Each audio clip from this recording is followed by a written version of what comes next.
became obvious. I found the didgeridoo.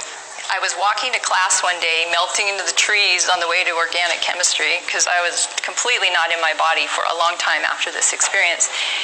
I'm trying to get to class because I got to finish. I'm not going to use this degree. Why do I have to go? Spirit's telling me to go.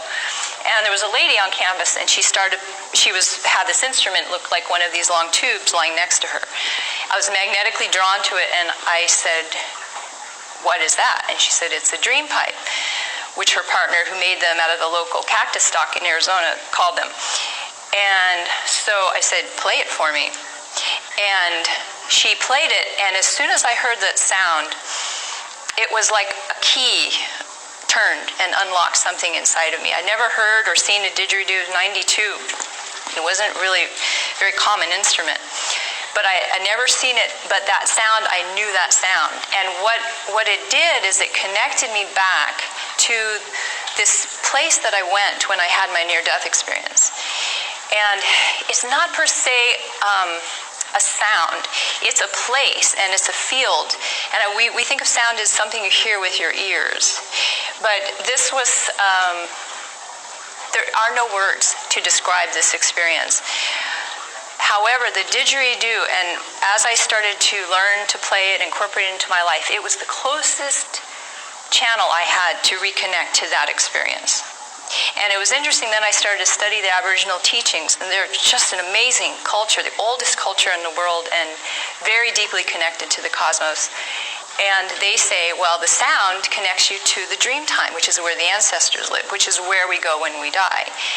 And so, you know, when you have a near-death experience and then you come back, it's agonizing to be back in the world of form and decay and what we call samsara, where you know that everything is temporary and we have to go through that process, you know, but it wasn't my time.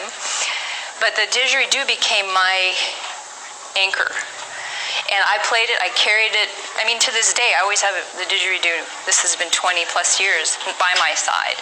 And I play it all the time. And so 20 years of playing this experience, playing this instrument, I think opened the door to something that's a relatively new experience for me, which is the Nada Brahma, which is another layer of the sound current.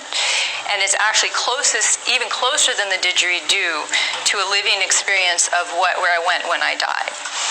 And, well, I'm actually skipping ahead, but I just want to go to the next slide, which is Jaguar medicine is the archetype of an energy that shows us the way beyond death. And this medicine has become very prevalent in my life too. But just little images to plant the seeds. Beautiful creatures, but they walk between the worlds. And, okay, so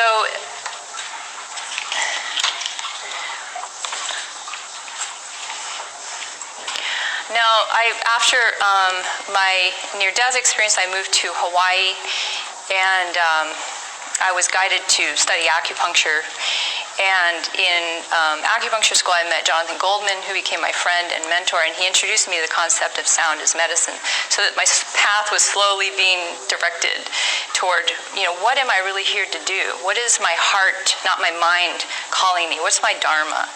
And that's what started to awaken in my near-death experience. And one of the gifts of living in Hawaii is the connection to water, which is the Tao, and I was in a Taoist Chinese school. And so just to tune in to the way water moves, the water imitates the torus of the